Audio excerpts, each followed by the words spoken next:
Okay, this is what we're doing. If the audio is f***ed up, I tried. Okay, I tried my best. Hello, my little pookies. Welcome to a program that I like to call Spinning and Spilling. I spin some yarn, I spill some tea about my favorite topics. Today I'm talking all things Bravo, and I usually ask you guys on my Instagram to send me over some topics, and you were like, you know what, girl, we trust your Bravo opinions. You just give it to us, okay? We're just doing a Bravo reality TV stream of consciousness. Put that on a t-shirt while I spin some yarn. I've been watching reality TV since like Real Housewives of New Jersey came out, and that was in 2008.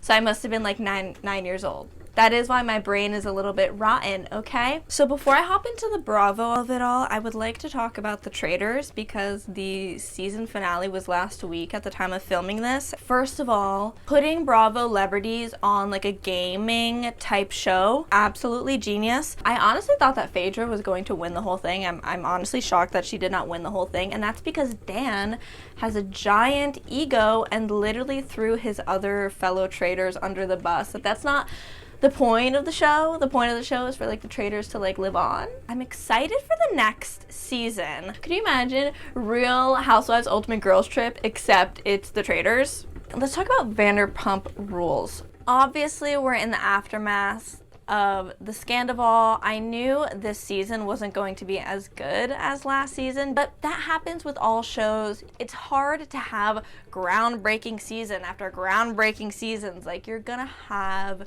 your lulls. I knew that this year was going to be more of a lull for Vanderpump Rules because how can you top Scandival? Ariana was such a beloved character on the show, and she wasn't afraid to stand up to the villains of the show, Jax and Stassi. It's just so funny, like, how easy, like, now Ariana is, like, low-key becoming the villain, and it doesn't make sense to the viewer because Ariana is not the villain in our eyes. I think that Sheena and Lala are kind of working, like, overtime to, like, try and move the stories along. I think that the editors are working their ass off. Like, we need to get those editors an Emmy. Those editors of Vanderpump Rules, like, deserve all the freaking flowers in the world. I think we need to give Vanderpump Rules just like a second to find their footing again. It's kind of awkward in the group. Even Lala said that filming this season right after Scandival was just so awkward, and I think at the end of the day, everyone's just kind of like trying to do their job as best as they can. So I don't know, we need to give our Vanderpump Rules girlies just like a little bit of grace because they have been working overtime. Okay, they've been working overtime and they're still trying to keep it moving, but it's just awkward in the Vanderpump Rules universe right now. Let's move on to the Beverly Hills of it all because I've seen differing opinions online. What I can say as a longtime Bravo fan, someone who's been watching the show since its inception, I think that this was one of the best seasons of Beverly Hills we've ever seen. I feel like the drama is very real, but it's also very complicated and very layered, and that's usually how the drama is on Beverly Hills. This was the first season in a long time that I actually really enjoyed Kyle, and I really liked watching her. I feel like in previous seasons, she was just such a people pleaser, trying to please everyone, and in the end she is the one that got burned. There's just more of a rawness about her this season. Kyle low-key is the villain of the season, and I am loving that for her. I am loving selfish villain Kyle. Let's also talk about the Sutton of it all. Love her. I mean, her name is just amazing. I've always said that what makes a great housewife is when they are equally loved and hated, and I feel like Sutton is that. She's equally beloved, but also equally hated. I love all of her weird quirkiness. We kind of needed a little weirdo. You guys did want me to talk about the Dorit hair curl of it all. I'm gonna give Dorit her flowers, okay? Dorit is a trendsetter. After Dorit did that entire head of clips, I kept seeing that all over the internet for like the next year after that. So I think she was just trying to have her trend-setting moment. I don't know if it flopped, because if it flopped, no one would be talking about it, but everyone is talking about it. I do wish it was a little bit more curled, like Sandra's little curl on the Traders reunion. Ugh, brother, ugh. What's that? What's that, brother? That's how I feel every single time Dorit opens her mouth. Dorit has 0% self-awareness. She's also like clinging onto her relationship with Kyle for dear life, and I just want them to fight. I want to talk about Orange County for like just a second. It hasn't aired yet. We've had no trailers. I'm really excited for the season because the Tres Amigas are fighting. I love it when they're fighting. All three of them, Shannon, Tamara, and Vicky, they're so good at being so vicious to each other on another level, but they're also so good at like making up and then like doing it all over again, and like I love that. Oh my gosh, I need to take a sip. Whew, okay, let's talk about Miami. These girls are putting in the work. Miami is emotional. These friendships are deep, but it's also equally silly and stupid, and the fashion is just on another level of like amazingness and also ridiculousness. I do have a conspiracy theory for you.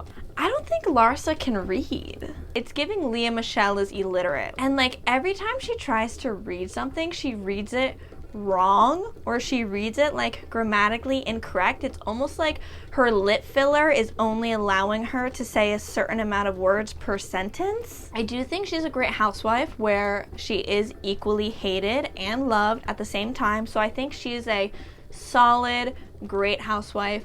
I'm confused how she made it this far in life, and like how rich she is, and like how many businesses she is, because I do genuinely think that she can't read. I just feel like she doesn't always speak in full sentences. Like she starts her sentence and then she just kind of like trails off. She like tries to clap back at people, but like again, she like can't really speak in full sentences, so like she can never land like the punchline of a clap back. I really don't think she can read. I just find her very weird.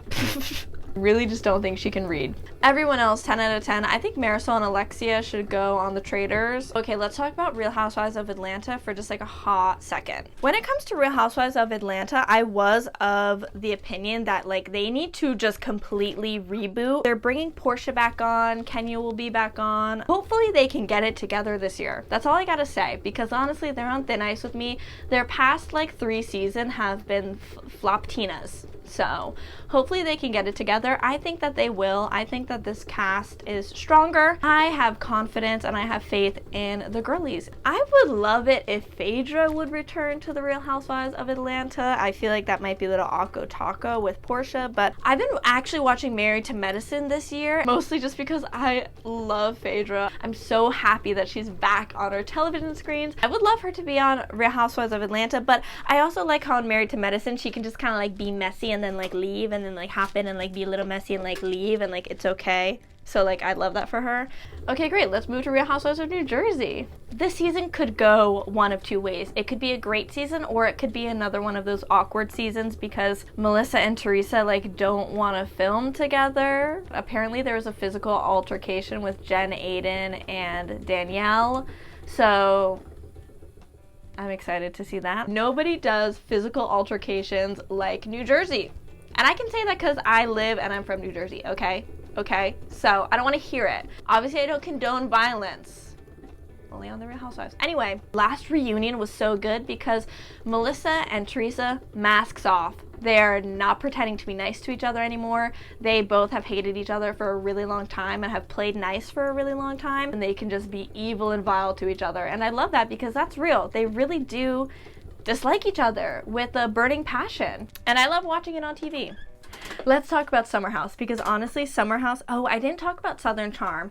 There's really not much to talk about with Southern Charm. It's a bunch of white Southern people just being white and Southern, and they got one black friend. So that's all I can say about Southern Charm. I did watch it this year only for our queen, Paige DeSorbo. So on that note, let's move on to Summer House. I think Summer House is my favorite Bravo show right now. Honestly, I've been watching Summer House since the beginning, since the start. I've been telling everyone to watch Summer House. I think that this season of Summer House is going to be the best season of Summer House ever. The drama's real, the masks are off, relationships are declining, different relationships are forming. Watching an 8-year-long friendship between Carl and Lindsay turn into an engagement, and then within a year they're getting married, and to see that relationship crumble and deteriorate within the span of 3 months, and we get to watch it all on reality TV, and we also get to watch their breakup too, because he broke up with her on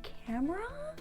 Get me my popcorn with lime and tahini and butter. Are you kidding me? Peak reality TV is about to happen. This is my official statement and apology for totally forgetting the Real Housewives of Potomac. Listen, Real Housewives of Potomac has been carrying Bravo on their backs, okay, for a couple years now. So our girls are tired. Yes, they're delivering nice, solid performances this season, but I guess I just didn't have anything controversial to talk about with this one. So I humbly apologize. Let's talk about Real Housewives of New York. Real Housewives of New York City has a long history of being the darling of Bravo. I think the reboot had a solid first season. I just think we need some more older energy in the cast. I like Jessel. Uba's really cool. Bryn is like kind of annoying, but I guess we need the annoying one. And then maybe we throw in like Luann and Sonia. I would also be happy to see Dorinda back on my TV screen as well. So I think we kind of need to blend the OGs with the newbies so we can kind of have like an older energy, and maybe somebody who's more like wealthy old money as well. I like that kind of like old money versus new money on New York City. I always thought that that was like very interesting. I feel like this cast is just a little bit too young, a little bit too fresh. I want someone who's weathered.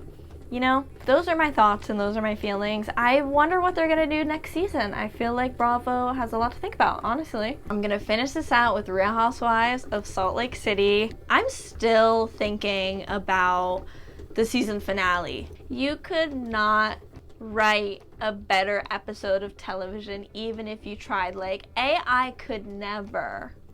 You know, Monica obviously is not going to be on the show anymore. She does have a lot of people that love her and are upset that she's not going to be coming back, but I agree with Heather when she said that how can Monica be on the show if she never actually genuinely wanted to be friends with them? I mean, the show is all about, you know, a group of friends and female friendship. So if you don't actually want to be friends with anyone on the show, it just doesn't make sense. I also think it comes up to a broader topic. Should other housewives be able to ice out a certain person just because they don't like them? I feel like that like mimics what happens with friend groups in real life, so I don't really know if I can get mad at them for that. After a mind-blowingly amazing season of Salt Lake City, just like with Vanderpump Rules, it's hard to not have a lackluster season right after a total banger like this previous season. But I believe in the girlies. They have been bringing very consistent work to the Bravo universe. Here's the thing that I'm interested in is that Jen Shah only got 6 years in prison. She's gonna get out of prison sooner than we think. All of a sudden we're gonna blink our eyes and the headlines, Jen Shah gets out of prison. So I'm interested to see how the cookie's gonna crumble there. Okay, well, on that note, I feel like I've talked enough about the Real Housewives. I feel good. I feel like I got it out of my system. Let me know what your favorite reality TV shows are. Let me know your thoughts and opinions. And at the end of the day, this is all alleged. This all happened in Minecraft, and it is just reality TV, so let's not get too hasty now in the comments. But yeah, I'll see you guys in the next video, so make sure to like and subscribe. I don't know. I don't know. But I don't even know. I don't really know. I don't know. I don't know. I don't know, like, and I don't know what I don't know.